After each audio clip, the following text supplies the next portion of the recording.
Hey everybody, and hello humans. This is Not a Robot's DC Comic Review Show. This week we continue our journey through the Infinite Frontier.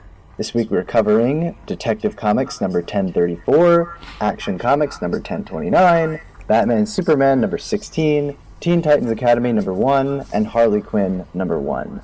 My name is Brandon, and today I've got my amazing co-hosts here with me, Rob. Hello, hello, hello.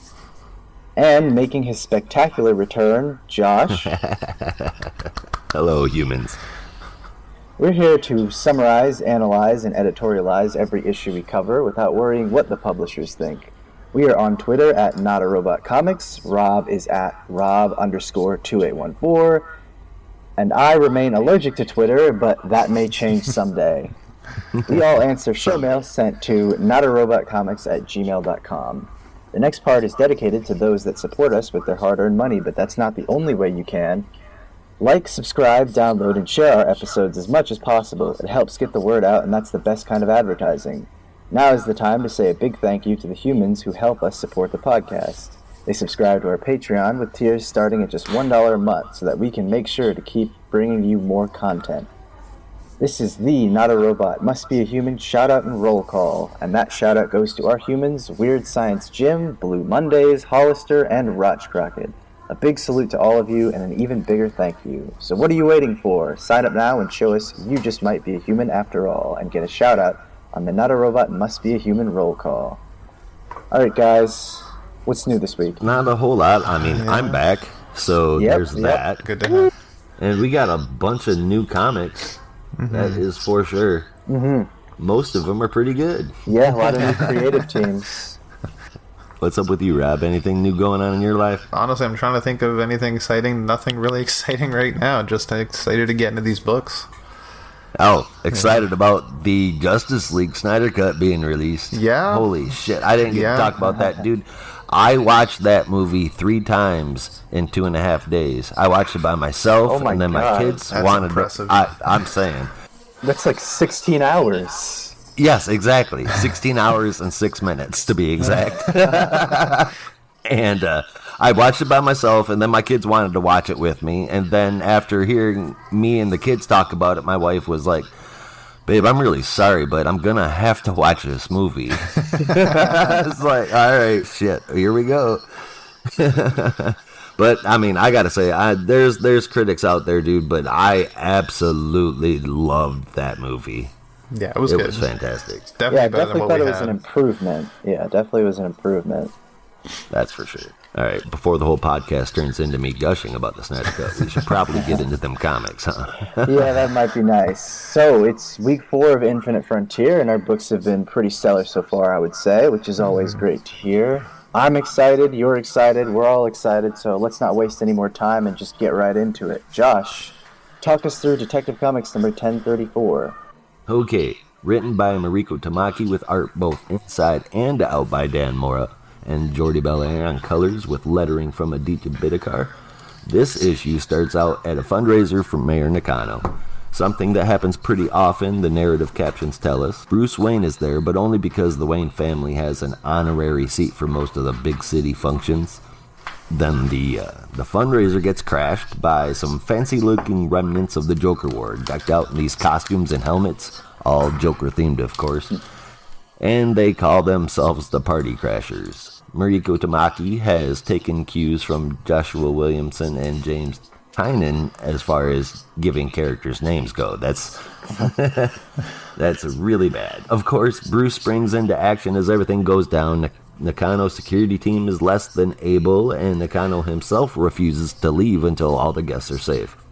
With the inept security kind of faltering there, Batman shows up on the scene, and then later Nakano has to hear that it was the Batman that secured the gala, not his team.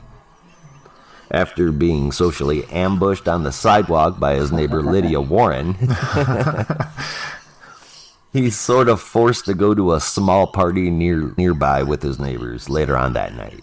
While he's there, he's doing his Batman thing, assessing everybody and what he knows about them. They're basically a group of socialites who are completely out of touch, and because it's because they're largely unaffected by the events of the Joker War.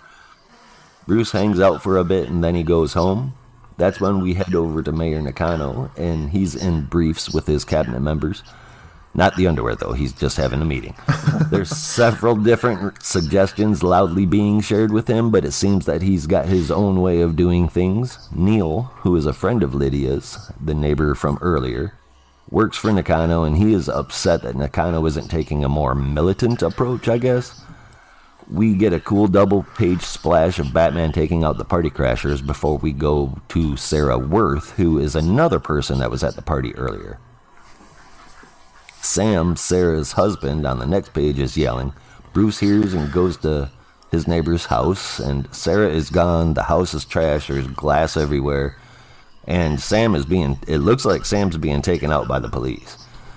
But Sarah is gone. And then the last page shows us that it looks like Neil, is the one that's responsible. We get a guy that looks an awful lot like Neil walking through the sewers with blood on both of his arms all the way up to his elbows. I mean, he did something bad. As far as I'm concerned, guys, they really need to keep this team together, like, at all costs. Yeah. I honestly prefer Clayton Cowles' lettering in Batman comics, but there's nothing wrong with Bidakar's. She can stick around too. That is totally cool by me. The colors are down perfectly. I love the art, and this continues to be a Bruce Wayne that I truly enjoy reading, man. I know, right? Definitely. It's really fun. Yeah, I'm hoping that they stick with this idea that Detective Comics will be a detective story. It's actually going to be a mystery and not just another Batman story. Yeah, that's the way it should be. And just the way that they're writing Bruce Wayne now is... I just enjoy it, man. It's something completely different, and that means that every story from here on out is going to be at least a little different.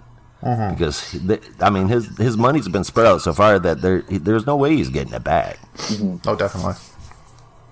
You can always go to Dick Grayson if he needs a spot for a meal or something. Have a bowl of soup, son. Please, Dick, may I have some more? So, Josh, what did you rate this book? That issue, I gave this one an 8 all the way, man. Or, no, excuse me, an 8.5. Oh, nice. Rob, what did you rate this story? I gave it a 7.5. It was fun. It's definitely what I'm looking for. It's just not enough to grab me completely yet. See, I'm totally a Bruce Wayne stan, though. I always have been. Yeah. Since I was a little kid. I know that's cliche to be, but I mean it's what made me fall in love with comic books, man. So. Oh, fair enough. Yeah, I know. At least for me, I really like, kind of like what Josh was saying. I really like this voice for Bruce Wayne. I think it's. I don't know if I could completely call it unique, but it's definitely different than something I've seen in recent years. And I noticed that on Dark Detective, and I noticed it here. I think the thing that interests me the most is Bruce Wayne, like, being part of a community and having neighbors. I can't really think of any specific other times in the past where that's happened. I know he's lived in apartments in Gotham City during the 70s and a little bit during Scott Snyder's run, but actually having to deal with, like, other people, it just seems really funny to me. Just like it is funny. Yeah, well, socialites. And then I think it goes without saying that Dan Mora's artwork is just excellent. I feel like I don't even need to mention it at this point. Just that one splash page of him breaking through the glass and taking down the party crashers is just that was awesome. It's so awesome. Gorgeous. But yeah, I definitely really enjoyed this book, and I gave this one an 8.25 out of 10. Maybe an 8.5 on a really good day. And I do have those. All right, Bruce gets settled into his new digs. His son Damian is on the move. Let's see how our ex-boy Wonder is handling himself this week. Take it away, Rob. Okay, so this comes from writer Joshua Williamson with art by Gleb Melnikov and letters by Troy Pateri. Now, at the last issue, it ended with a blood splatter coming from potentially Talia al Ghul's neck, but we come back to that bloody scene and see that not only did Talia survive, but she killed the assassin holding her instead. Scolding Damian for hesitating, Damian backs up with I knew you could take care of yourself. He investigates the Right. He investigates the tattoos on the assassin, saying he does not recognize the writing, and the fighting style is reminiscent of the League of Shadows and Assassins, but very different. Talia opens up about a secret history with the Leagues having a third one that left early on in Ra's al Ghul's reign. This visit was an attempt to send a message, but Talia has no interest in their tournament. Damien is surprised to learn this, as with all the resources at his disposal, not much is kept from him in that world. Then, realizing what Talia actually said, he replies with, "Wait, what tournament?" They head towards a helicopter while Talia explains her recent history with Leviathan being taken from her, as seen in Event Leviathan. She will need to rebuild her empire and needs Damien at her side, but not as a son, but instead as an assassin. Oh, that's cold. Right? Right. It is time for Damien to choose, demon or detective. Before Talia can finish, Damien removes his extra gear and escapes out of the helicopter in midair. Talia realizes she can never cage her baby bird. We then see Robin in his new costume, which looks dope, by the way, falling with a smirk on his face, ready for the adventure ahead of him, to be continued in Robin #1 next month. It's going to be great. In the epilogue, we see 3 cloaked men walking through a dungeon-esque cave, speaking about the League of Lazarus returning and the tournament to take place. They reveal themselves to be the League of Shadows and vow to enter the tournament and win. They know about the attempt on Talia's life, yet not surprised she survived.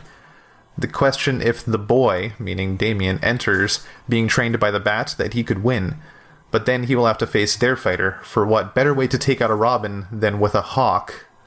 Connor motherfucking Hawk. Yeah, that was pretty cool. Oh, man. Pretty slick. I was so excited for that last page. Yeah, what's it been, like 10 years or something? Oh, at least. Yeah.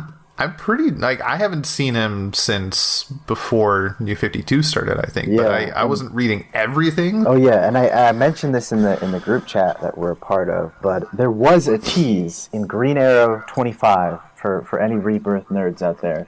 I remember this vividly because I was just like, is that what I think it is? But they had a like a little tease of what was to come in Green Arrow that year, and I don't think it just didn't end up happening because the writer Ben Percy left the book. But Right. you see a little person. Oh like, man, I think I remember that. yeah, you see a Yeah. little person like cloaked in shadow, and it's got Connor Hawk's signature belt, and I think it shows his blonde hair, and you're like, oh my god, is it? But they never ran with it, so I was just like, oh, okay, Yeah. that is what it is. But this was definitely a surprise. So Yeah, and unfortunately, the only other time I think I've ever seen Connor Hawk was on the Arrow TV show.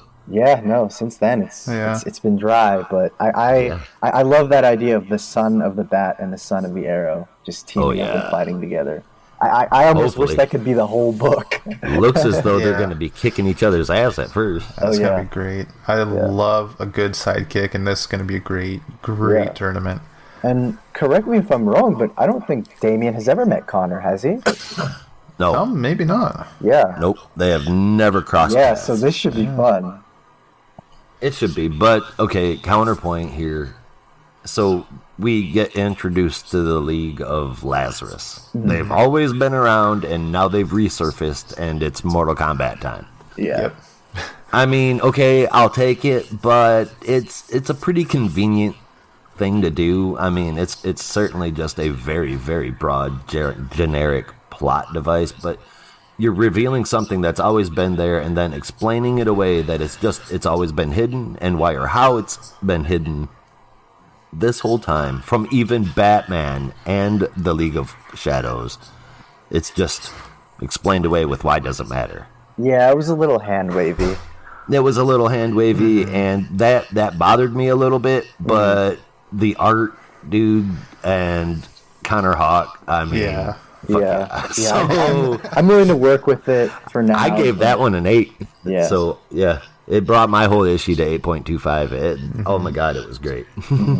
Yeah, no, for me, this story was just really fun, and I did love the art. And I agree that, like, the whole expository scene where they're just kind of talking about, oh, there was originally the 3 different groups, but then they splintered, and that was a little like, oh, okay, we're doing this. But Yeah. if they can find a way to make it somewhat interesting, I'll work with it. But I think for me, I'm more interested to see who Damien's going to fight, what the tournament actually Yeah, what's going to represents, all happen? that Yeah, stuff. Yeah, like, what are I'm the more big stakes? interested in that at least. So I gave this one also an 8.25, so my score just averages out to an 8.25 for the entire issue.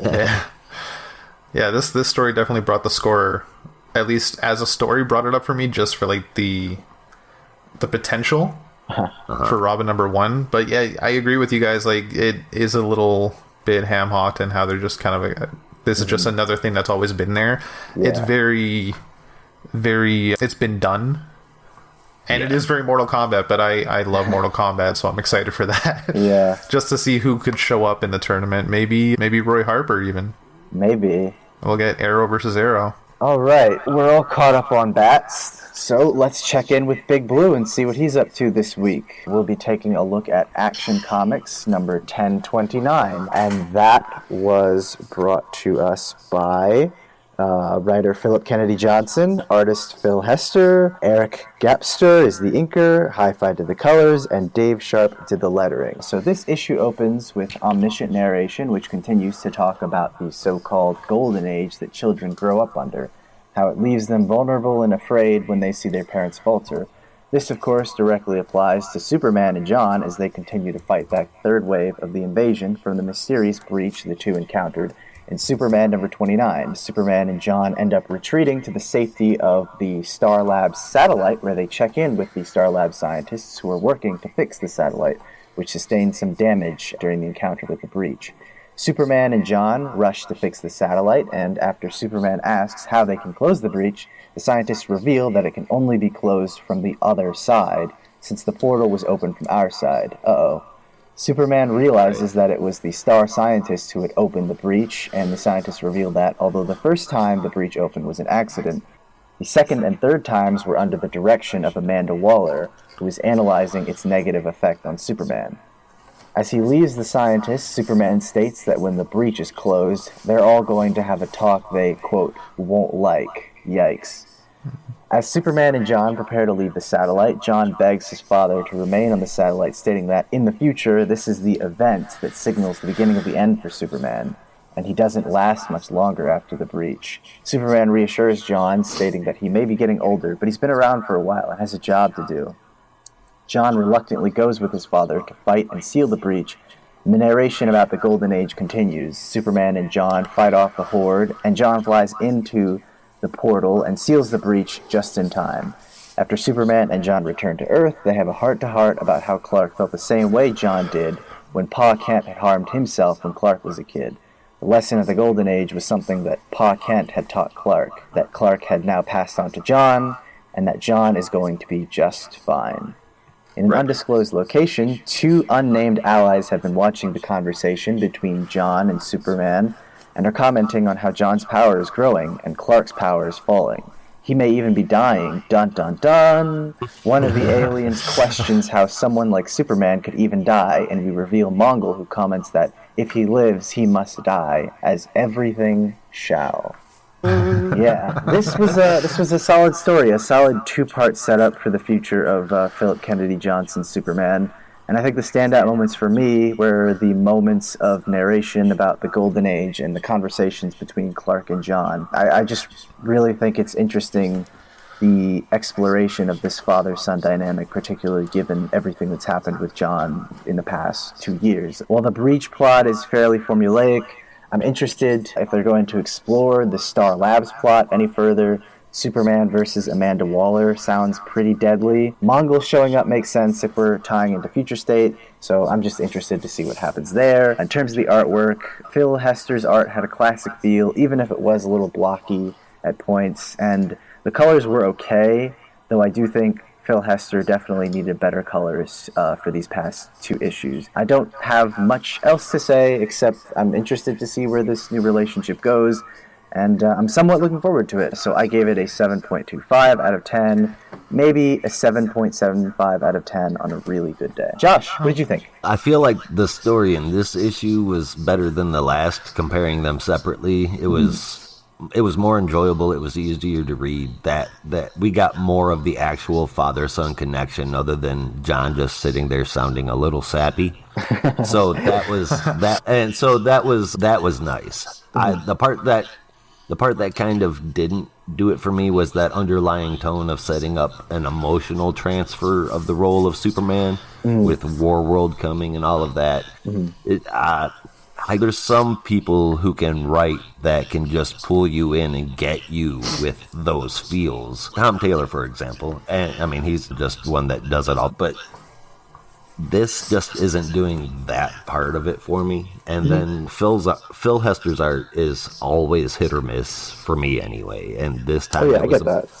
This time it was a miss, and it's kind of ironic because it's ultimately about seeing your heroes fall from immortality and seeing them as people, and this story just kind of fell flat for me. I gave it a 6 out of 10 on this story. Rob, what did you think? I kind of agree with Josh on that, but maybe a little differently, where just the whole idea of all these stories connecting the future state is just a little kind of one-sided, because either how the story is going to end, it's either going to end up in future state or it's not going to end up in future state, and it kind of takes a lot of the guesswork out when you're reading these stories. I prefer, I see what you're saying. Yeah, I prefer a story where you don't know any of the future, and a lot of what's happening right now in DC is tying into future states, so you kind of already seeing the end. It's one of those rewind episodes on a TV show. It just they're always done, and it's good sometimes, but not in the degree we're getting, the volume we're getting, I think. Mm-hmm. But that being said, I did enjoy the second issue, like you guys said, a lot more than the first one. It looks to me like John's getting set up very quickly to maybe be the next Superman. But we'll see what happens there. Yeah, because we've got no idea how far away Warworld is. Yeah. Okay, so just prepare, get buckled in for the comics, because they're all pretty much going to just dangle the possibility of future state hanging in front of us. Yeah. And then there's going to be little battles where they might almost win or whatever, and then we're going to... I mean, you pretty much can see the plot device playing out in front of us. Exactly. What really matters is the quality of the stories here, and as long as those are there and those can take you for a ride, then the overall arching reason for the storyline doesn't really matter. Yeah. You know what I mean? Yeah, no, I get that. Mm-hmm. Yeah. I refuse to think that DC storytelling is dead. There's a lot of people out there that say so. Yeah. No, definitely not. That, like, the upcoming Green Lantern book, like that's setting up a whole mystery even with the future state. Like, how did the Lantern go out and what happened and all that? They even with the future state story, they set up all that mystery. But with some of the others, I'm still excited for the future and to see what's going to happen. I would just prefer to not know anything. Yeah. I just think for me, I think I put a lot more stock into the exploration of Clark and John working together as a team, given that John is now a lot older and has seen a lot more. And I know that there are people who are obviously still a bit unhappy with that, and I would probably say that I'm not super happy with that.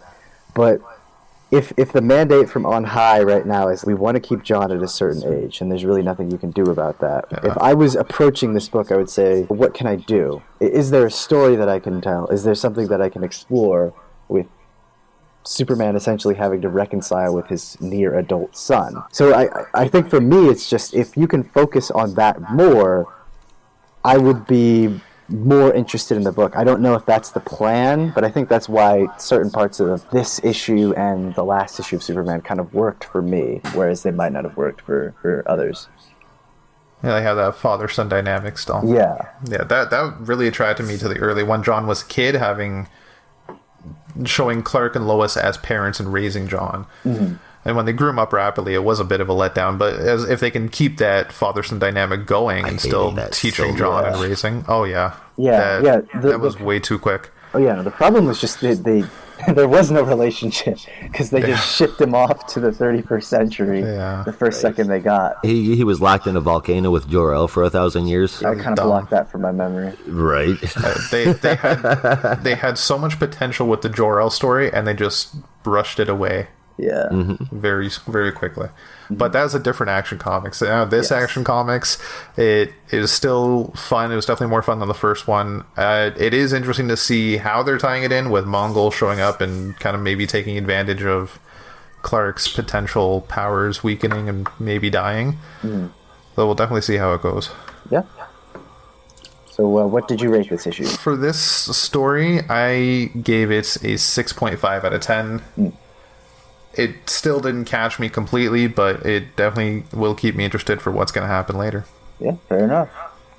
All right, we're not quite done with Metropolis yet, as we need to check in with everyone's favorite black, leathery badass, the so-called bad boy of the Authority, Midnighter. So let's see what's up with Midnighter. Josh? Becky Cloonan and Michael W. Conrad, I wasn't sure about their writing style initially when they first started writing all these stories for DC, and they are really growing on me. The art was from Michael Avon Deming and Taki Soma, with lettering from Dave Sharp. Okay, so this one, it was a pretty quick read, and even though I flipped through this so quickly, it did its job for sure.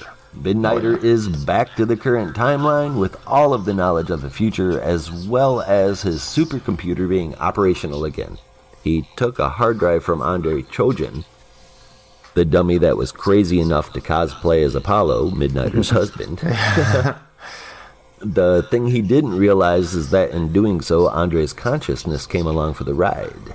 So now we have a super badass, exceptionally violent, and let's be honest, a little twisted version of Batman, who now has a Dexter-like dark passenger talking to him, driving him even more crazy. That cannot be good. It simply cannot be a good thing. I really love the story, and I wish that there were more pages devoted to it. I think if this was fleshed out a little bit more, I really think Midnighter could carry his own title. The art left me a little wanting, but that was kind of the theme of the whole book, I guess. Because of that, I gave it a 7 out of 10. But it was a really good story. Yeah, Rob, what did you think? Sorry. Yeah, I also loved it. It was a very short story, but it was very enjoyable for what it went. Where this is going to go is very, very interesting. That this is the Midnighter from the Future State storyline, and just one more thing to go back to the whole Future State idea. You can't expect DC to just go right into that. So, like I said, it can either be Future State or it cannot be Future State. You can kind of imagine it's going to not be Future State. So will players like Midnighter, who were from that timeline, actually change the future? Is he going to be like a big, big player in the Future State overall? Because he remembers that timeline. He's going to want to change it. I smell a sacrifice coming. Oh, yeah, I think so hopefully too. Not. Midnighter's a great character. Yeah, me too. Well, I mean, it's like this future Midnighter. So is he going to sacrifice himself, and then a past Midnighter is going to come back? I don't know. Yeah. Time travel's weird. Timey-wimey bullshit. Yeah. Love time travel. Hate time travel. Yeah, this story though, it was fun. It's definitely good to get you excited for where this is going. Oh, yeah. I gave this a 7.5. Right. Yeah, no, I'm in agreement with both of you guys. This was a really fun story, and weird to see Michael Avon Omen doing like superhero stuff. Or no, I should say like mainstream superhero stuff. Because when I think of him, I usually think of Bendis's powers. I don't really think of Midnighter. So this is kind of cool, and I think it worked in some panels, but there were definitely some... There was one shot of just Midnighter sitting on a couch, and it looked really wonky. But yeah, I mean, in I terms know of the what story... you're talking about, but I was never familiar with this guy before. I didn't realize he'd been in comics. Oh no, him and Bendis, like that was kind of how he famously got his start. Oh boy, here comes this story. Powers back in 2000, that was kind of his big break. But anyway, this was a fun story, and I'm definitely interested to see where this Andrej Trojan, I don't really know how you're supposed to pronounce that, but that whole plot line is going, and how it's going to continue to infect Midnighter's mind and all that stuff, and how he's going to try and prevent the crazy techno future of a Future State. So I gave this one a 7.5 out of 10. I really liked it, but I think my full score still kind of stays at about a 7.25 for the whole issue. Just because my memory is kind of dull on this, Andrej Trojan was the one that invented what was it in John Kent's Superman stories? Yep, brain cells. Giant brain cells. That's it. He was the inventor of brain cells, right? Yeah. Yes. So maybe that'll be interesting to see what happens there. Now that they'll probably bring Brainiac back somehow or something. Yeah, especially if that future Andrej Trojan is now back in the past as well. Oh yeah. Alright, we've seen their adventures apart, but let's see what the world's finest get up to when they're together. Rob, walk us through Batman, Superman number 16. Well, kind of together, right? In a way. Let's say they're on the same page together, but not quite talking to each other. No, a very unique way of doing comic books, for sure. Definitely, yeah. I loved it. Okay, so we've got 2 stories here told on strips of film that can be read together or one after the other. I opted for the latter, and will do the same here with my synopsis. So we start with Superman in the World of Tomorrow. Clark, Lois, and Jimmy are at a reveal event for the Omni Battery, a never-ending source of power that can power every home and business. Just before they bring out the person responsible for this marvel, they are interrupted by the unknown wizard claiming to be the inventor of the Omni Battery. He arrives with goons in tow, all of them in robotic suits. Jimmy sets up his camera drone and Lois runs to get info on this man, but Clark runs away, saying he's going to get the human interest angle, but instead pulls open his shirt to change into Superman. He quickly dispatches the robots, and the unknown wizard is revealed to be Lex Luthor. Lex shouts about a charlatan from Gotham City stealing all his ideas like she can read his mind. Superman tells him to stand down, but Lex orders his robots to attack Superman. Supes crushes them almost instantly, ordering Lex to surrender. Lex concedes as fast as his robots did. At this point, Dr. Martha Wayne steps out with Alfred and Bruce behind her. Bruce comes out of hiding, unsure if the danger is gone, but then lays eyes on Lois and immediately starts to charm her, much to Superman's dismay. He flies off to return again as Clark Kent, bumping into Bruce on the way, knocking him off of Lois. Before leaving, Bruce insists Lois comes to the Wayne estate so they can talk more about the events. Martha asks Alfred to escort Lex to the proper authorities, to which he replies, "Right away, love." She whispers, "Not in public." Back at the Daily Planet, the intrepid trio go over the photos of the event, and Clark looks up everything he can about the Wayne family. Lois is surprised how fast he did, considering the year's worth of articles the planet has about them. Clark discovers that 15 years earlier, the Waynes were mugged in an alleyway, and Thomas Wayne was shot and killed while Martha and Bruce survived. Bruce remains traumatized by the event and is unable to commit to anything he does. Martha uses the family wealth to make the world a better place. Lois gets a call from Bruce, prompting the 3 of them to go to Wayne Manor together, leaving Bruce in a sour mood when they arrive. Lois leaves for the powder room and unleashes a camera drone of her own to look around the place. She finds a series of tunnels and caves underneath the house. Going to investigate, she finds Alfred in the caves, warning her not to be here. Superman arrives to her rescue, and Alfred activates a belt he is wearing that gives the effect of Bane's venom serum. Before either can react, the film begins to burn and Lois falls out of the frame. Now with Batman and Robin in the world of the night. We open with a cafeteria truck leaving Arkham Asylum late at night. The driver asks the gate guard to buzz them out as her front seat passenger begins to giggle. The guard realizes this is the Joker and sees the Penguin and a man named Jones in the back of the truck. The driver zaps him with a device on her hand and they crash through the gate. In the rearview mirror, Penguin sees the Batmobile chasing them. Batman leaps to the truck, leaving Robin with the Batmobile. Peering over the roof, the driver gets spooked and crashes into a rock. The villains begin shooting, but Robin shows off his practice and takes out the shooters with quick batarangs. The driver runs, but Batman catches her with Ebola. She is the Spider Lady, queen of Metropolis's underworld. She tells Batman to remember what happened to the Daily Planet years earlier. It's somehow connected to the asylum, and they are doing horrific things to the patients, the warden being behind it all. The police take the inmates back to Arkham, but when Batman and Robin arrive, they find out the Spider Lady escaped. Before going to track her down, they decide to pay the warden a little visit first.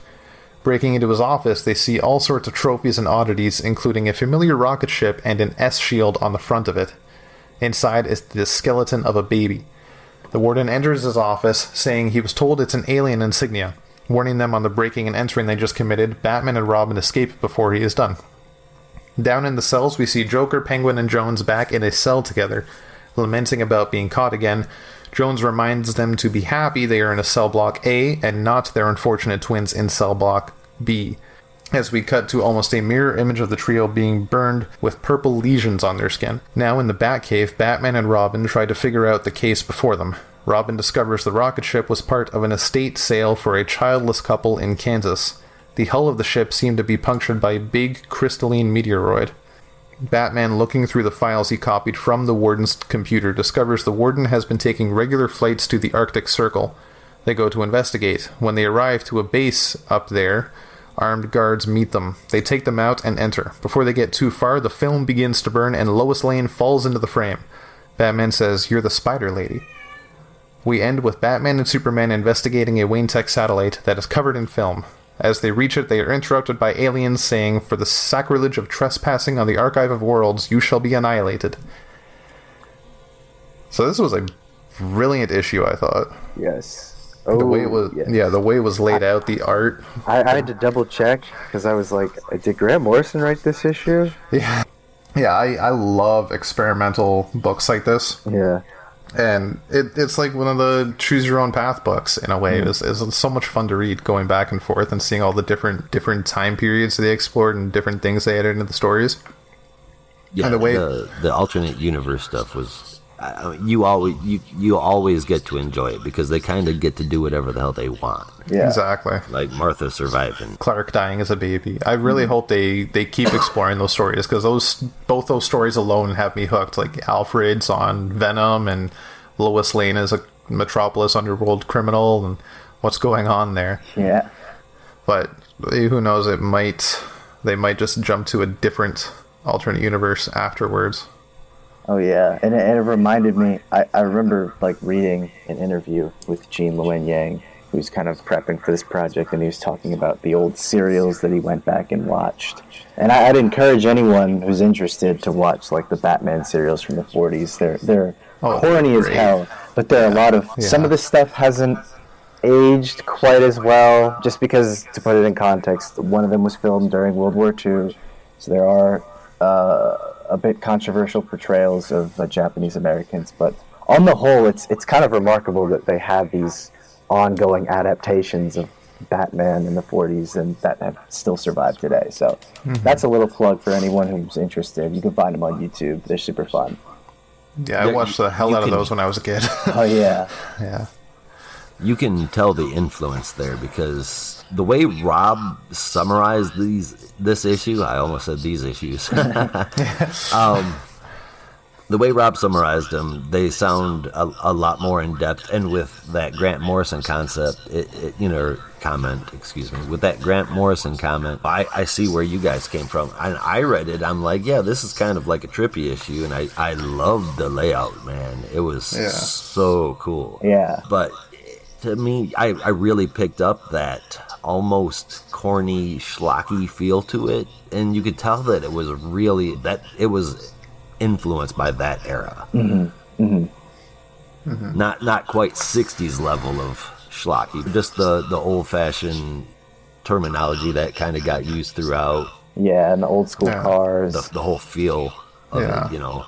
Well, it definitely had that golden silver age version of the characters and that feel. I gave it an 8 out of 10, man. It was definitely different, but Ivan Reyes drew it. I mean, enough said about that. Yeah, I know. I'm so glad they're keeping him on Superman books because he is just like born to draw that stuff. He's just so good at it. Yang has a great voice for both of these characters, and it's kind of a setting too. So that's 8 out of 10 for me, man. Yeah, no, I love this issue. I love the use of the film grain as like the backdrop, the stories, and then kind of breaking that film grain when Lois falls through with such a like what the hell moment. And it's just a really cool way. And I mean, I don't even know how it's gonna. I think this is probably the only issue I read this week where I'm like, I have no idea where this is going. There's no future state connection. There's none of that. It is completely and entirely separate, and that's a really great feeling to have. So I gave this one an 8.5 out of 10, maybe an 8.75 on a bright and sunny day. But I absolutely adore this stuff. And then Josh said some gorgeous artwork by Yvonne. Yeah, I also gave this an 8.5 out of 10. It just hooked me from even just the cover. I was looking forward to this for a while. Oh, yeah. All right, I think we've heard enough from the adult superheroes for this week. Let's check in with our favorite teen heroes and see what they have to say for this week in Teen Titans Academy number 1. So, Teen Titans Academy number 1 was brought to us by Tim Sheridan, artwork by and colors by Alejandro Sanchez with letters by Rob Lay. So this issue picks up with a boat of some new super-powered kids arriving at the newly named Roy Harper Titans Academy, and it opens with a speech from Nightwing, kind of talking about how they won't be able to change the world, but they can create a place where kids can just do some good in the world and try and make it a little bit brighter than, as he puts it, the one that stalks us. And the rest of the Titans kind of remark, that sounds a little dark, but let's keep it moving. So basically, they kind of set up the rest of the dynamics in the issue. We have a little training sequence with Nightwing, who is introducing a lot of the newer young Titans of the Academy: Summer Zahid, Matt Price, Brick Pettiroso, Alinta Tubi, which is short for, as he'll explain, Totally Tubular, Gorilla Greg, and and just as they're talking about the fight simulator, one more student jumps into the class, commenting on how late he is and asking if it's bad, and basically saying that he missed the ferry and he's just hoping to make it into class on time. And Nightwing, who identifies this student as Dane, tells him that he made it just in time and that there's nothing to worry about. But as they continue to talk about the flight simulator, a couple students ask about the so-called rumors of a Red X. And this is where I kind of got lost for a second, because as I'm sure everyone loves the Teen Titans cartoon, and I certainly love it as well, I don't really know how I feel about Red X being folded into Nightwing's history. I don't think it's as seamless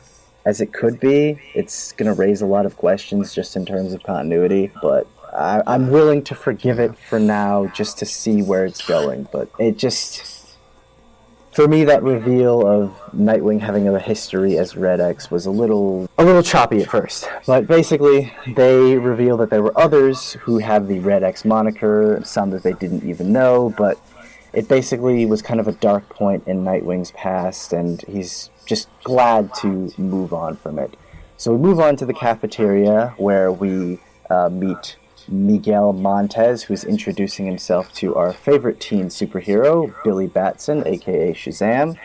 We also get a little more info on the other Titans, Summer Zahid and Alinta, who are just kind of talking about their first day in class, and Summer has a little bit of the hots for Nightwing, because of course, who doesn't? But they're all sitting at the table, and they're talking about some of the other students that are sitting away, Megabat, Chupacabra, and Brat Girl, who they nickname the Bat Pack. Gorilla Greg comments that they're orphans from Gotham that essentially Nightwing just took in to become Titans. But then Billy kind of asks the clarifying question on if they're not officially Teen Titans while they're at the Academy, and they're not Titans, then where are the Teen Titans? And that's when they sort of clarify something that I had been thinking about, which is, if you have this new generation of Titans coming in, what happens to the Rebirth Titans? And we get our answer that the upperclassmen are the only active roster Titans, and we get a splash page that reveals exactly who those are. And those are Kid Flash, Bunker from the New 52 Teen Titans, Jakeem Thunder, the Kid Thunder. I don't really know if he has any nickname officially, but he was from JSA, Crush, Red Arrow, and Powerhouse. But anyway, so the older Titans are monitoring their progress, kind of commenting on how it's good to have Bunker back into the active roster, and kind of setting up some stuff that will happen later. And we cut to Brick, who is in the training room fighting the Red X's, and reveals a unique power set that apparently he had not mentioned in his file, as Donna Troy remarks, who had been kind of looking in on his practice session. And they have a fun little back and forth, and basically Donna kind of chides him on his name a little bit, saying how it's a little bit convenient that his name is Brick and he has the power to brick electronics. And she basically says that she's here as his new guidance counselor, but if they don't want to talk, they can just spar, which is always a healthy way to start off your relationship with students. But then we catch up with Tubi, who is moving into his new room, and he reveals that And we reveal that he has taken on a new roommate, and that is Roundhouse from the active roster Teen Titans, who apparently was supposed to get his own room, but unfortunately that didn't happen, and it seems like they're having a little bit of conflict between each other. We'll see where that goes, but we cut to the new Teen Titans surprise party, which is also doubling as a birthday party for Nightwing, and we get a little bit more info on our Bat Pack, as they're kind of commenting on how they'd really rather be anywhere but here, but unfortunately their only friend, Lucas, is the only one who's actually enjoying his time at the Titans Academy. But then we catch up a little bit more with the older Titans, who are kind of investigating a mystery in that Nightwing was given a present of the Red X mask, but he has no idea who sent it to him, and it was really meant to kind of move him past this whole Red X phase, but it seems that he really can't contain it as much as he would like. But Nightwing basically gives a speech on the Teen Titans emblem and what it stands for, and kind of how Red X deviates from that, and how he's not really proud of that symbol. He just kind of wants to move past it and not really acknowledge it in any way. And personally, I'm fine with that. I like I said, I'm not too big on the Red X angle, but we'll see where it goes. But Nightwing goes into the practice training room. He sees that Brick is still practicing late. Brick kind of runs away after Nightwing kind of questions him on where he's been, and given that it's past lights out. And then Nightwing and Starfire catch up for a little bit, and she's kind of commenting on it's his birthday, and she was supposed to give him a gift, and he doesn't know what that gift is, and she asks him about the mask, the Red X mask, and he mentions that he must have left it at the party, and it's possible that they might be hinting at some kind of future relationship between Nightwing and Starfire, but as you may know from the last episode, I'm very big on the Nightwing-Barbara relationship, so I have no interest in this at all. But anyway, The final page reveal is just that a new person has taken up the missing Red X mask, and Nightwing remarking that we hopefully will never have to see that mask again. It looks like it's going to be in the Titans' immediate future. So this issue was fun. It was kind of a cute setup in a way. I really dug some of the art by Rafa Sandoval, especially during the training room sequence with Donna Troy and Brick, and also the sequence where Nightwing is fighting with the Red X's, but it definitely felt like a lot of info dump at places, where it just kind of felt like we need to get this stuff settled so we can actually get into the character dynamics. So as far as the first issue goes, it's not quite as smooth as I might have liked. I'm a huge Teen Titans fan, so obviously I might be a little bit harsher, but yeah, I definitely felt like it was a lot to take in with just a first establishing issue, which is good in some ways and a little bit much in other ways. And then, as I said before, I don't know how much I like this retcon of Nightwing being Red X at some point. I think you're going to run into a lot of problems if you try and connect that, especially when it comes to Deathstroke. I mean, like I said, I enjoy the cartoon as much as anyone else, but I don't know how much it'll make sense, given Nightwing's comic history with Deathstroke is very different from the one from the cartoon, but I guess we'll just have to see how they choose to incorporate that. I hope that in the spirit of Infinite Frontier, they're not going to deliberately try and retcon away anything from Nightwing's past. But like I said, I did enjoy the issue, and I'm interested to see where it goes, and of course, I'm super excited to see what Titans Academy has in store. So I gave this one a 7.5 out of 10. Josh, what did you think? I knew that Red X was coming, so I was kind of prepared for that and the possibility of them tying it to Nightwing. That said, I'm hoping it's kind of one of those things that are just going to be brushed under the rug like the League of Lazarus, and just move on and give us a good story, but a good story built off of that. So just hoping that that's what's going on. I loved the setup. I loved the voices. I loved the art. I love that Red X isn't being presented as a new character. I do that part. And personally, I really don't give a shit who Nightwing is with, as long as it's Babs or Corey. This was awesome. I really liked it. The art here from Sandoval Tarragon and Sanchez is amazing. They make a great team. Even with Ivan Reyes drawing Superman, which should always rank in the top 3 of every week, this issue blew me away. Mm-hmm. I got a good feeling about this story, or at least this issue was done well enough to give me a good feeling. And here's the thing that I noticed, okay? We saw Roy Harper send a text to the Titans in a previous issue. I can't remember which one. But before he left the page, he threw his phone and his hat into the trash. And I'm thinking maybe he didn't send that text because there's no mention of Roy other than the new school is named after him, almost like tribute. So I don't think that they know he's alive at all. Yeah, no, I don't think he sent that text. I think he was just I think he was contemplating sending the text, and then he just threw away his phone because he wanted to give it time. Obviously that's the case now, but I didn't read it that way when I read Oh, it. yeah. But I gave this one a 9 out of 10, man. I loved it. Oh, wow. Nice.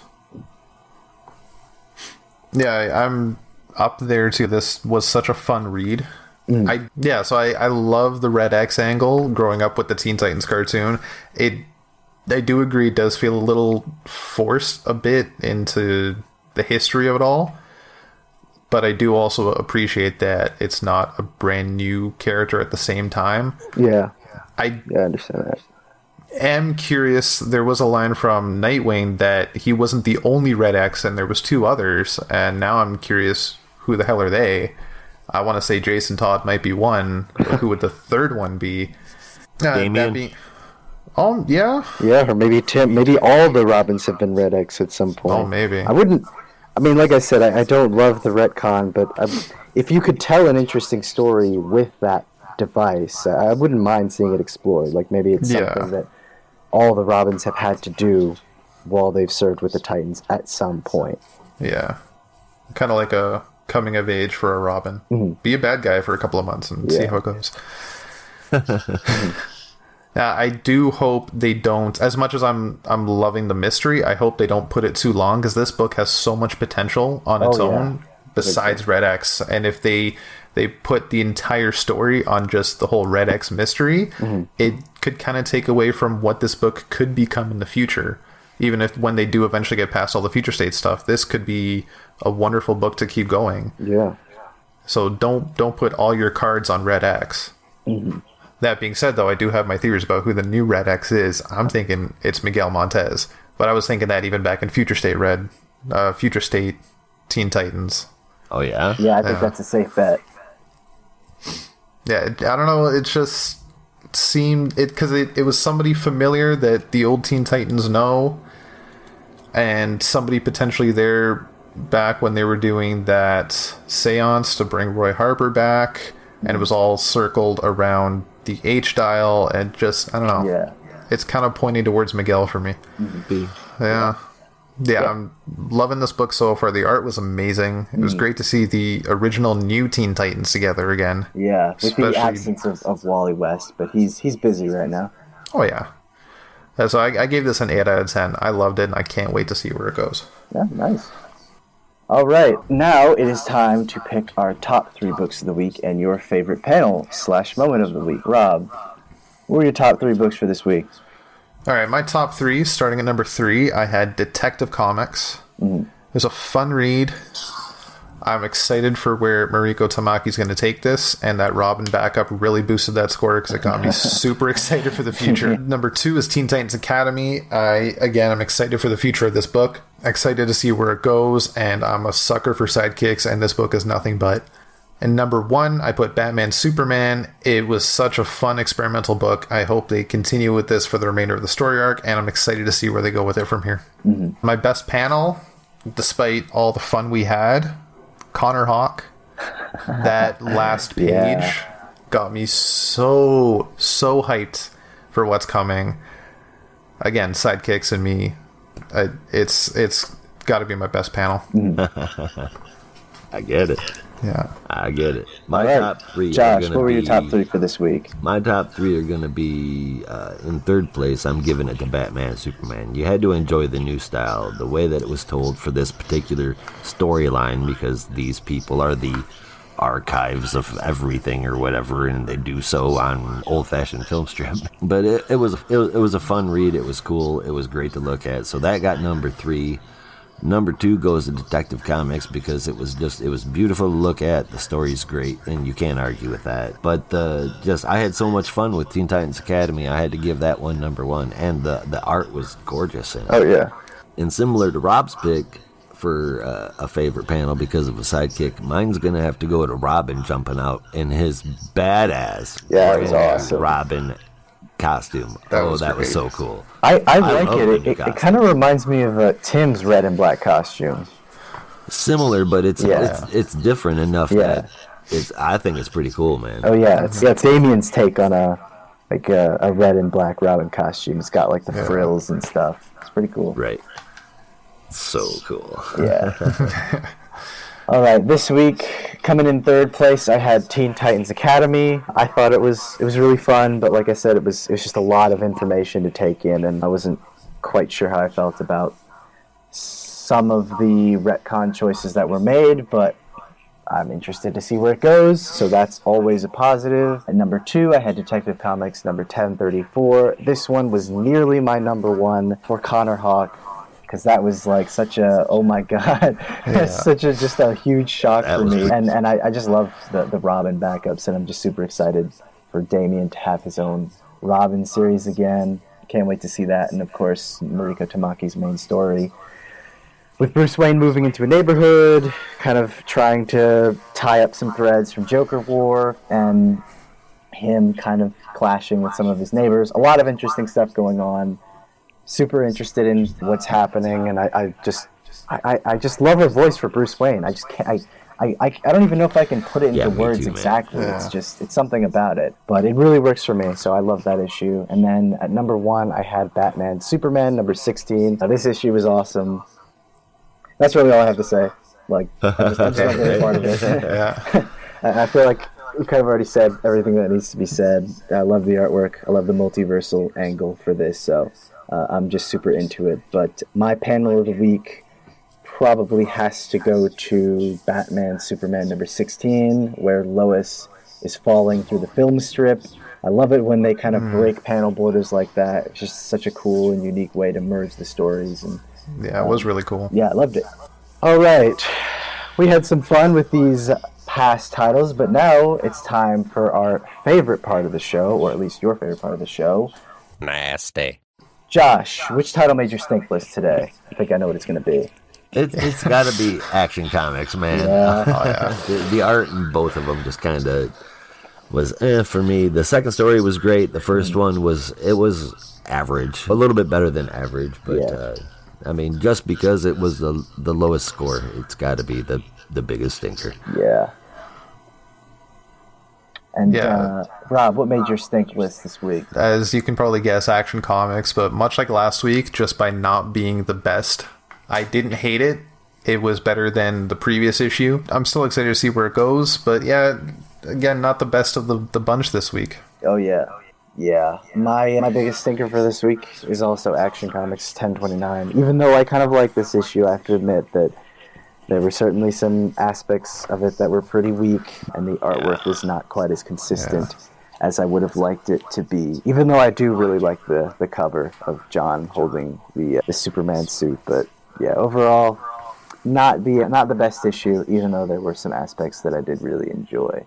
Before we close out the show, there is one final book we'd like to talk about, and that comes from our clown princess of crime, Miss Harley Quinn, and Harley Quinn number 1.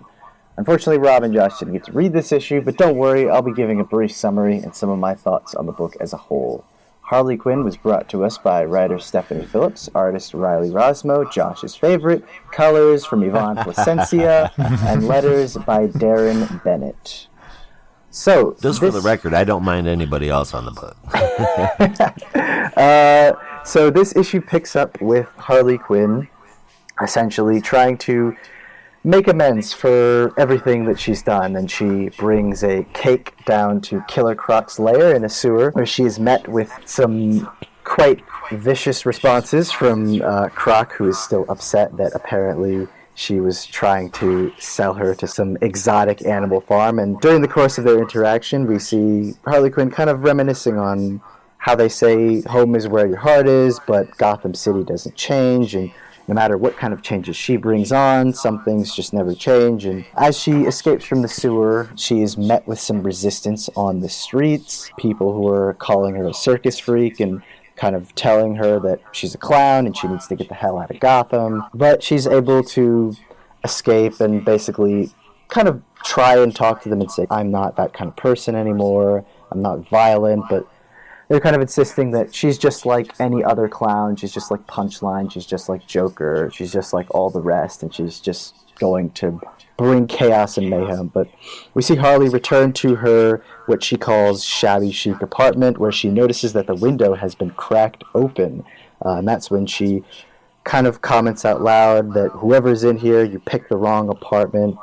But she quickly turns around to reveal that it's Batman who is coming in to check up on her. And Batman's basically saying that if you're going to be operating in Gotham City now, I need to know that I can rely on you in some way, especially given everything that's happened with the Arkham Asylum attacks and all that stuff. But Batman is kind of questioning her on what she was doing with Killer Croc, what her intentions were, and she reveals that she kind of has this whole plan developed where she's trying to make amends with all the people that she's wronged over the past few years, and pictures of Penguin and Deathstroke and Catwoman and Croc, and she basically is commenting on how she's just developed this list to make sure she keeps track of all the people that she wants to help. And Batman reaches for one of the envelopes marked Pam, but she kind of cautions him against that, saying she's not quite ready for this one yet. But Batman basically is, okay, you've got this in good hands, I'm going to head out now. And Harley Quinn basically says, but don't I get some kind of money or something? And that's when Batman's just like, what are you talking about? And Harley basically remarks, isn't there some kind of bat stipend check that you send Robin and Batgirl and all the others to give them some kind of funding so that they can set up?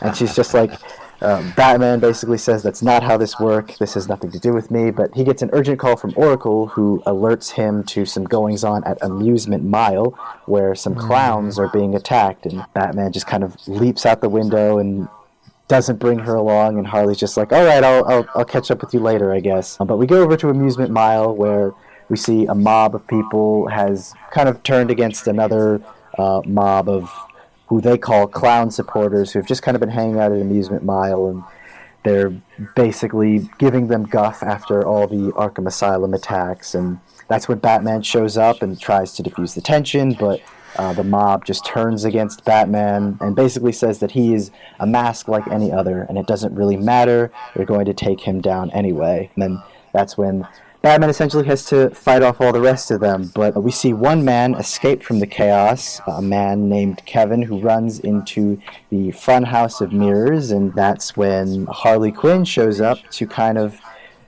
tell Batman that he needs to chill out a little bit, basically saying that instead of trying to beat up all these people, that they should try and reform some of these clowns and take a bit more of a rehabilitative approach. And that's when Batman gets a call from Oracle about a robbery in progress at 35th and West, so he goes to take that, and Harley will deal with the man named Kevin in the Funhouse of Mirrors, and they basically have a fun little back and forth where Harley's kind of complaining about how Batman doesn't really value her, and he kind of remarks that he had no idea that Harley Quinn was Batman's new sidekick, apparently. But they kind of have a fun repartee, and then basically Harley's like, I'll take you in for a little bit, and we'll see how this goes. And so I guess, in a way, she has her new sidekick. But she goes back to her apartment, where she finds, and I kid you not, a bat toaster, because she'd made a joke earlier about kind of wanting some amenities in her new apartment with the so-called bat stipend that she was asking for, and